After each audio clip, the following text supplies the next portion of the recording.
Right, ladies and gentlemen, let's quickly talk through project risk management. The intention here is not to go through these slides in a lot of detail. I'm going to do a very high level, very quick overview.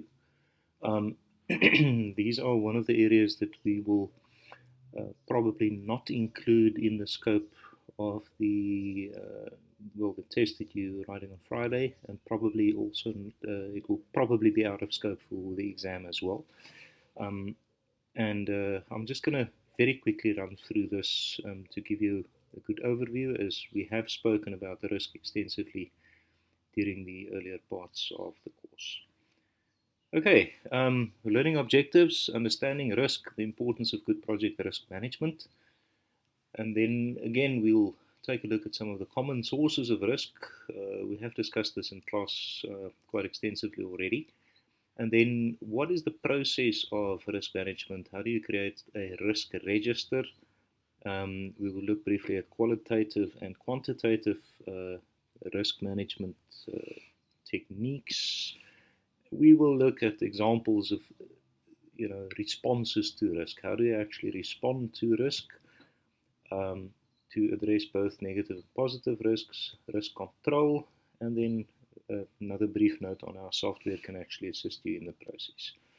So, project risk management then is the art and science of identifying, analyzing, and responding to risk throughout the life cycle of a project. And again, against the best interest of meeting project objectives. So risk management is not something that you do that is not directly linked to the project as a whole and to the overall project objectives. You actually you define your risk in terms of whether it will have impact on the meeting of your project objectives. Main processes in project risk management include obviously planning risk management, setting up your risk management plan, identifying risks. This is not as easy as it sometimes may seem, and then perform the qualitative, quantitative risk analysis, and then plan your risk response. Like we've said with everything in project management, it's about defining and developing that baseline plan, and then you've got to work the plan. You must actually determine whether there's any differences between the planning that you initially sort of propose for the project and the actual risks that may manifest as part of the process. And then also, how do you control risk, and how do you give feedback through to stakeholders? Importance of project risk management. Risk management is very often overlooked.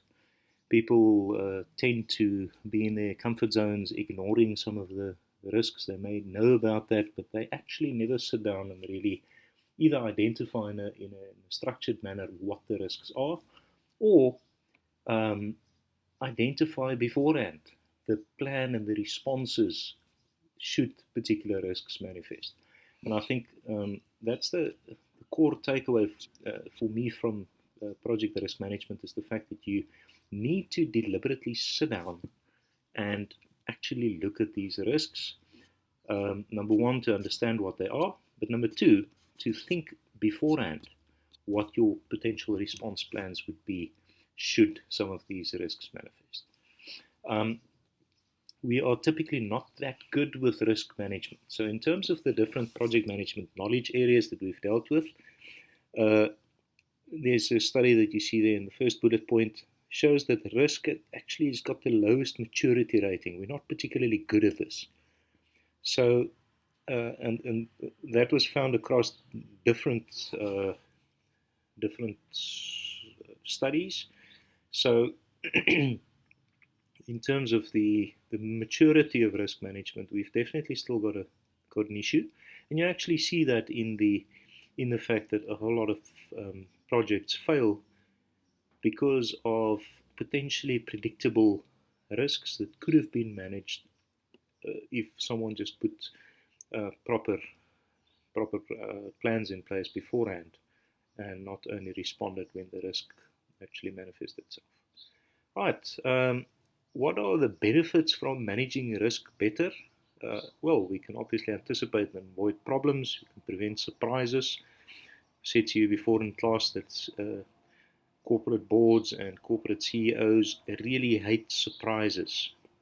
You want to always try your best to de-risk your project as well as possible, and to make sure that people have got a good overview of the risks that they're actually accepting as part of the project.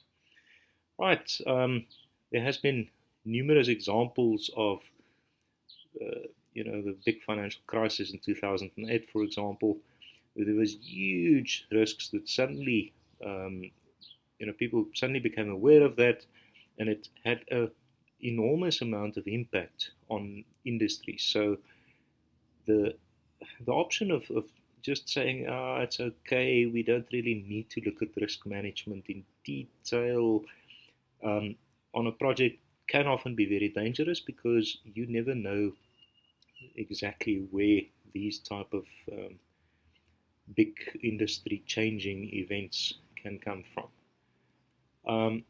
Right, we will look briefly at negative risk and positive risk. Dictionary definition of negative risk is it's the possibility of loss or injury. So you need to understand how these potential losses, well, possibilities then, or probabilities of loss and injury can impact your process and your project.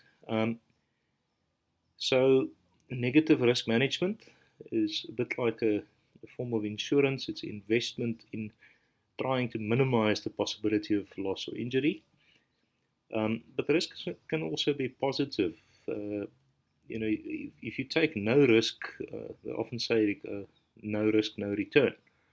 So, and high risk, high return. So sometimes an organization must assume some risk in order to actually have success, in order to actually unlock some opportunities. Sometimes entering doing a project in a new market, for example, if you suddenly decide that you need to expand this project to, say, a currently tricky international environment, say let's think about a good example. There's recently been some conflicts around, say, Ethiopia or Kenya or Uganda, and some of these markets may offer huge possibilities if you manage your project correctly, but at the same time you may need to take on more risk in order to make it happen. So the goal of project risk management is not to try and avoid all risk, but it's actually to minimize potential negative risks while maximizing potential positive risks. Best practices. Again, we can learn a lot from the way in which different organizations are actually managing their risk. And a lot of organizations are only managing negative risk, and they never really think about the potential of positive risk. Right. And integrated risk management is quite an important sort of philosophy to look at in terms of your projects. Risk utility or risk tolerance. Again, remember, the amount of risk you take on is pretty much a decision. This is a management decision quite often, where you need to decide, are you going to be risk averse, risk neutral, or risk seeking? And this quite often may land on the desk of the project manager to decide what will the risk tolerance be for a particular project. And obviously, the higher potential payoffs may result from risk-seeking approaches, but at the same time, it doesn't mean that is always the most appropriate risk preference. It's really going to depend on the nature of the project that you are taking on. Okay, risk management processes.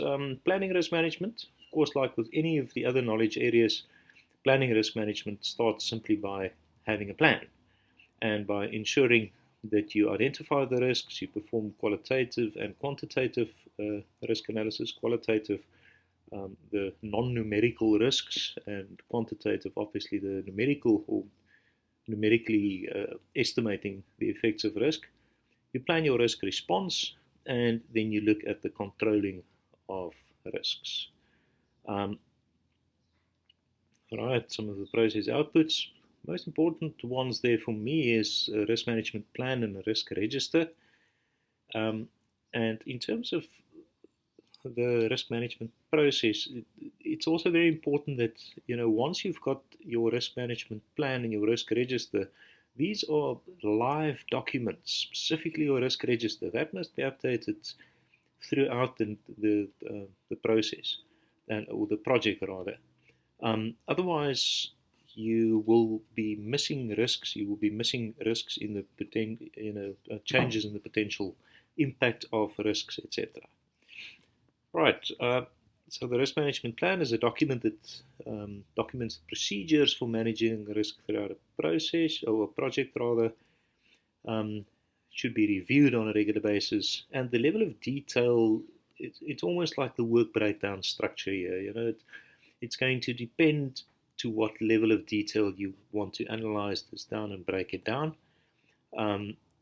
Obviously, the more detail, the better you may understand the risks, but at the same time, the more effort and work it will entail. So typically, big projects will have bigger levels of detail. Smaller projects may have smaller levels of detail. Right. In your risk management plan, you will look at the methodology. How will you actually tackle identification and management of risk? Who's going to do this? The roles and responsibilities. What's it going to cost? Risk categories. It's quite often fairly sensible to identify particular risk categories. Probability and impact we'll discuss now. Stakeholder tolerances. Remember that your risk preference and risk tolerance is not only determined by the project manager. Yes, you've got a very big responsibility in order to sort of advise on the project risks that will be tolerated and the risk preference. But the stakeholders' risk tolerance is also very, very important. Tracking of risks, again, this can be done nowadays quite innovatively. I've worked on some projects where the risk register is literally a mobile app, and if people identify particular risks, they can just document that, and it plugs in automatically into the risk register. Okay, contingency plans. These are part of your risk planning where you are predefining some actions that the project team will take if a identified risk occurs. This is very similar to sort of business continuity plans, where you think beforehand what your response will be. For example, should there be like the ESCOM scenarios that we had a year or two ago, if there's sudden load shedding and you are operating a software development house, how are you going to handle that? What will the contingency plans be? Would you move people someplace else? Would you purchase some generators? What will the planning be? And you do this before the risk actually manifests itself. Fallback plans, specifically your high impact risks. What are the fallback plans? What are the sort of next best scenarios that you need to manage? And quite often you also need contingency reserves. Risk and contingency plans often means it's going to have financial impact, and it doesn't help you a lot if you've developed this wonderful contingency plan, but there's no funding available to actually implement this plan. If your plan states that you're going to buy some generators the first time when there's any news of potential rolling blackouts, then you better make sure that you've also budgeted some funds for that. Right. Risk in information system and information technology projects.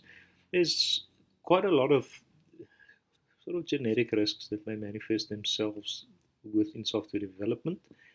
So let's take a quick look at some of these.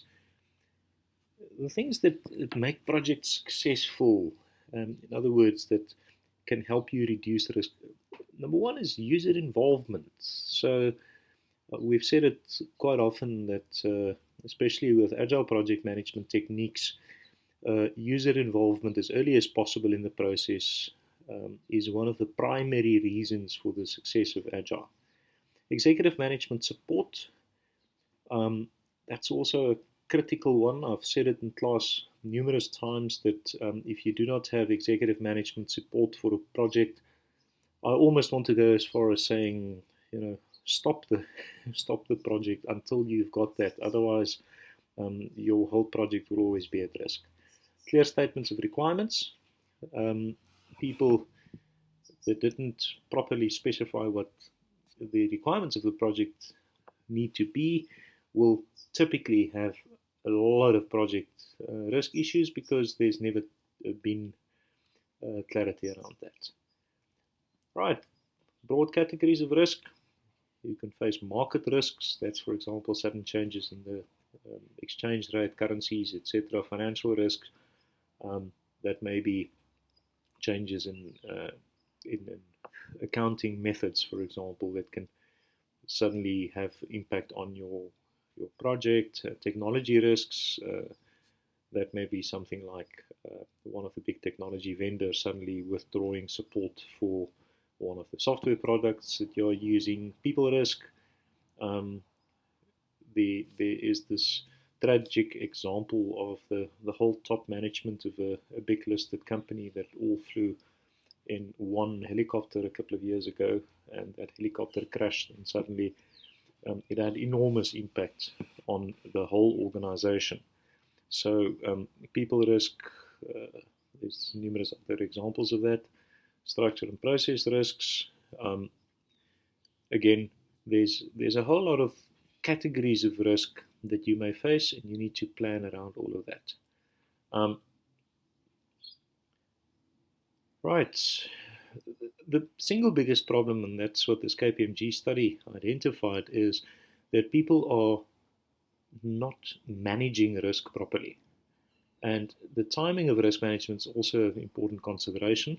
I've seen some projects where the moment there's internal auditors or there's external sort of verification agencies or something like that involved, then suddenly people start doing risk management way too late in the project life cycle. Okay, risk breakdown structure. Again, as with the work breakdown structure and so on,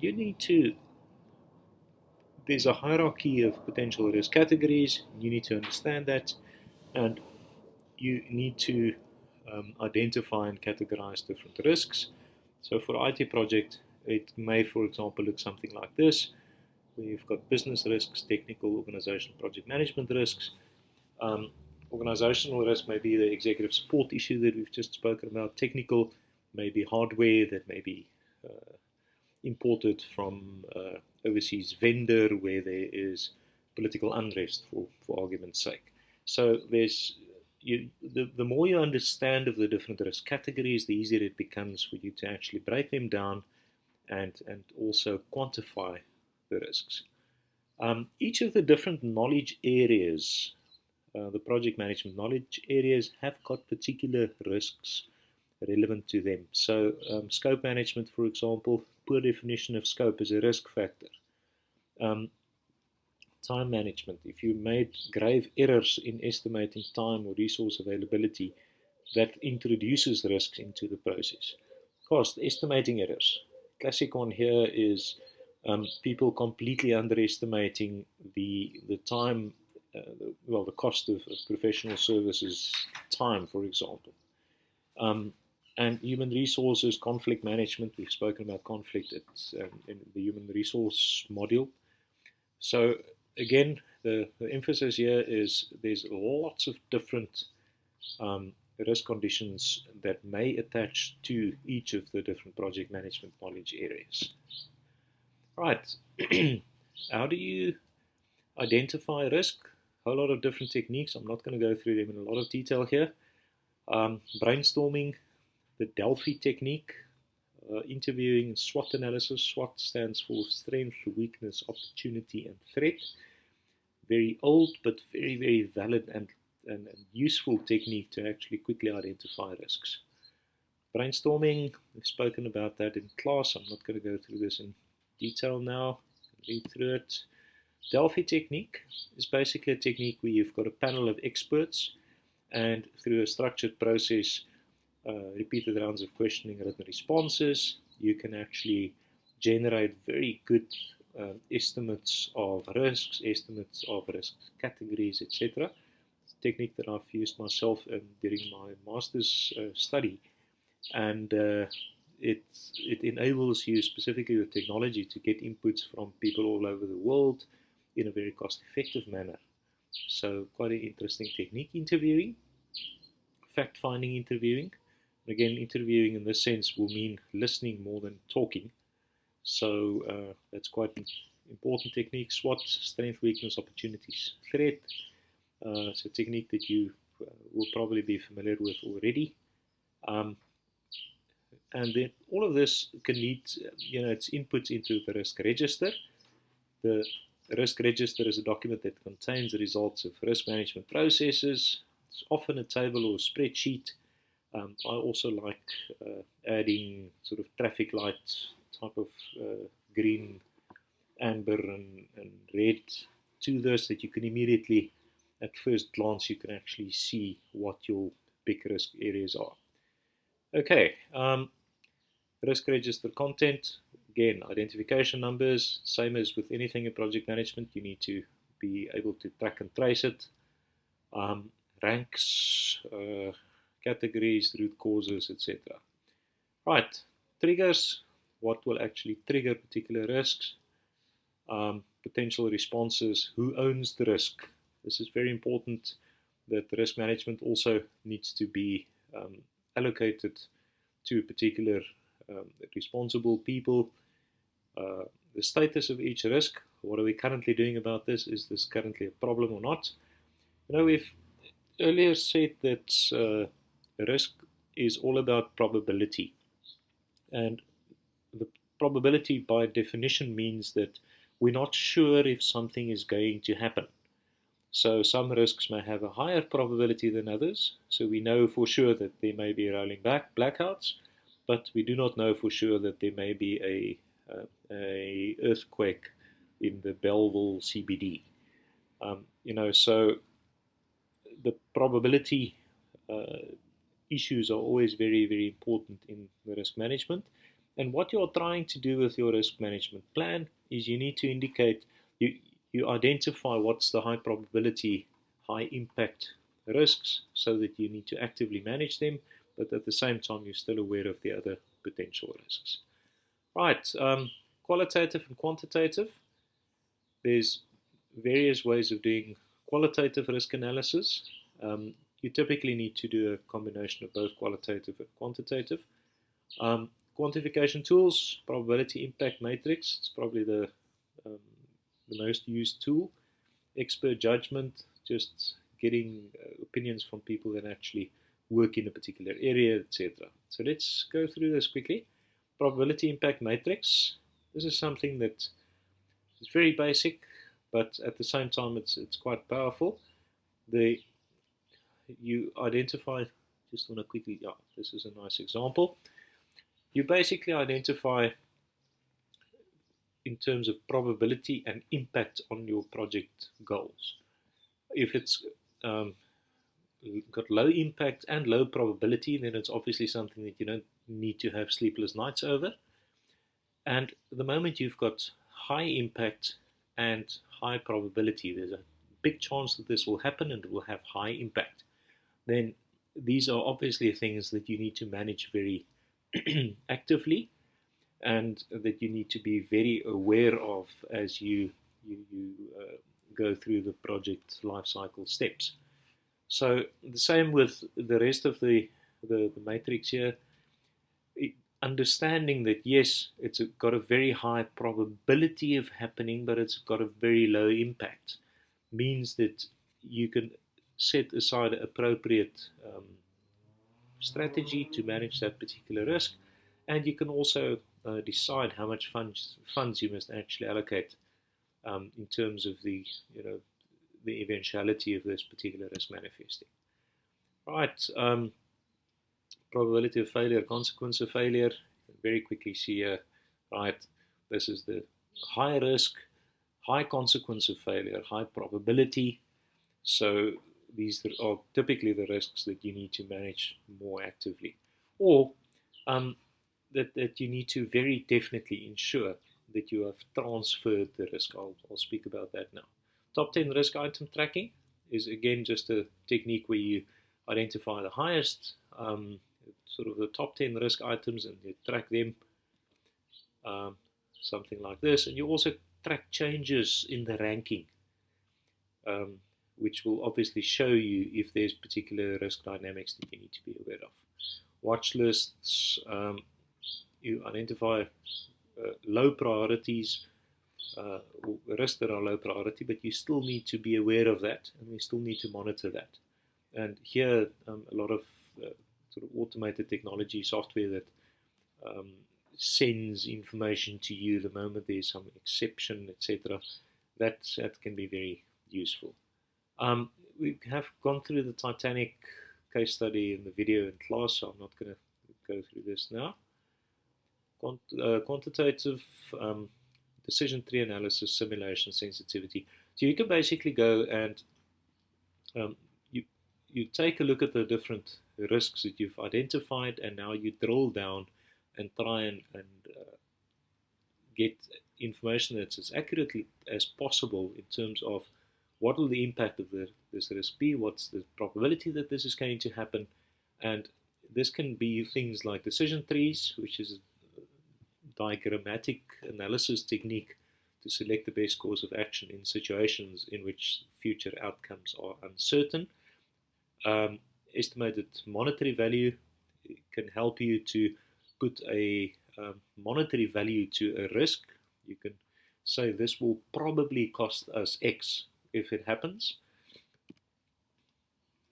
Right, again, go through the example in your own time. I'm not going to spend a lot of time on this now. But with the expected monetary value, you can go and, based on the probability of a particular risk occurring or risk event occurring, you can put monetary values to that. Obviously quite useful. A lot of organizations also use simulations that will simulate your whole project sort of model, and you can do Monte Carlo analysis, which will basically provide a statistical distribution of calculated results based on almost like a PERT analysis, most likely pessimistic, optimistic scenarios, and then the probability of that occurring, and you can actually get a weighted value or weighted risk analysis then of your project. So Monte Carlo analysis, we're not going to go into a lot of detail here. I just want to show you very quickly what it looks like. I'm just going to go back one step, step 5 there. But remember, with Monte Carlo analysis and these type of simulations, computers enable us to run some of these simulations 1,000 times. So you can literally run with a whole lot of different permutations and actually statistically get very accurate results in terms of the probabilities. Okay, I'm not going to again go through this in a lot of detail now. I'm just mentioning these techniques are out there, and they are very definitely used in big projects. Right, Monte Carlo simulations can really help quantify risks.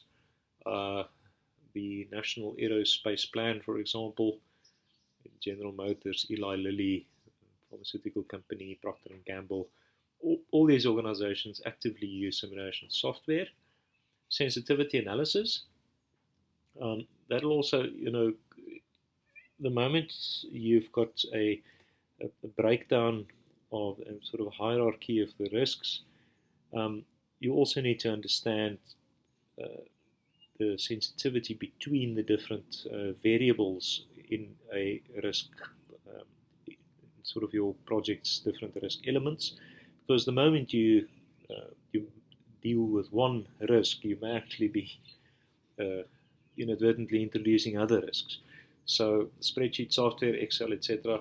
can actually help quite a bit in performing sensitivity analysis so that you can understand the sensitivities between the different elements of your risk profile. Okay, planning risk responses. This is very important to understand. There's only so many things you can do with risk. And the four main responses for negative risk is to avoid the risk, to simply make sure that at all costs you will avoid that risk. The electricity example may be that if you want to avoid the risk of rolling blackouts, you need to be fully off the grid and be fully running on external generators, or you must build your own power plant, or whatever the case is. Risk acceptance. Sometimes you need to make the decision that you can do nothing about this particular risk. You need to accept it. This is quite often done around some of the lower probability risks. The risk of a catastrophic earthquake in the Belleville area is, according to all current evidence, is low. So you may say that, okay, we are accepting this risk. Risk transference. This is where you, one of the sort of best techniques here is probably using something like insurance, where you will transfer part of your risk to an external party by means of insurance. Other ways of dealing with risk may sometimes be to transfer it by means of outsourcing.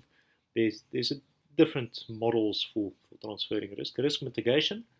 This is where you actively manage and mitigate the risk, taking certain active steps.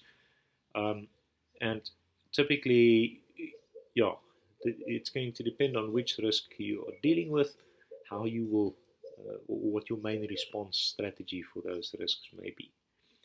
Right. Mitigation strategies in terms of cost risks there, for example, you can increase the frequency of project monitoring, take a look at your costs on a more active basis, schedule risks. Again, there are various ways in which you can respond, and the purpose of project management and project risk management rather is to try and do as much as possible of this in the planning stages of a project, rather than having knee-jerk reactions when these type of things happen. Right, risk exploitation, risk sharing, risk enhancement, risk acceptance. These are response strategies for positive risks. Sometimes risk sharing may be that as part of a service level agreement that you set up with an external partner or vendor. It may sometimes be that there may be a large upside to this project, and then you decide, okay, we're going to actually share the risk in the process, and all of the parties agree that that's fine. They all see significant positive outcomes, so they are willing to share some of the risks. Okay, remember that residual and secondary risks those are the risks that remain, specifically the residual ones, remain after your response strategy is implemented. You've now insured against fire, for example, but there's still some residual risks that remain. And that's your secondary risk strategies that you need to then implement in order to deal with this. Right, controlling of risk. You basically need to execute your risk management plan, execute the processes that you designed to respond to risk events, to ensure that there's risk awareness. Cannot emphasize this enough. One of your best risk management strategies is always to ensure that people are aware of risk management as an ongoing strategic activity. That risk is everyone's problem on a project. It's not only the project manager's problem. So the more people you get interested and focused on managing risks, the better your responses would be. Right, looking at different workarounds, and obviously you need to have institutional flexibility in your project team so that you can actually respond and make a plan whenever it needs to be done. Main outputs of risk control, change requests. Again, if there's changes in your risk management plan, it needs to be properly documented, and as with everything else that we've said, you need to ensure that the project documentation remains up to date. A whole lot of software that can assist you with this. Risk registers, I typically use something like Excel with conditional formatting that shows you different colors for different types of risks, etc. That's, in my case, more than not, often than not, that is sufficient. But there are very advanced risk simulation tools, add-ons for Excel, project, etc. can be quite handy. So, yeah, project risk management is not glamorous at all. It's something that people will not notice if you do it, but they will very definitely notice it if you don't, and something goes wrong. So, well-run projects appear to be almost effortless, but a whole lot of work goes into running the project well, and that should be your goal. You do not want to be glamorous, you want to be effective, and that should be the goal. Right, so just to conclude, we said then project risk management is the art and science of identifying, analyzing, and responding to risk throughout the whole life cycle of a project in the best interest of meeting project objectives. And the main processes then include planning, identifying, performing qualitative, quantitative risk analysis, planning your risk responses, and controlling your risk. Right,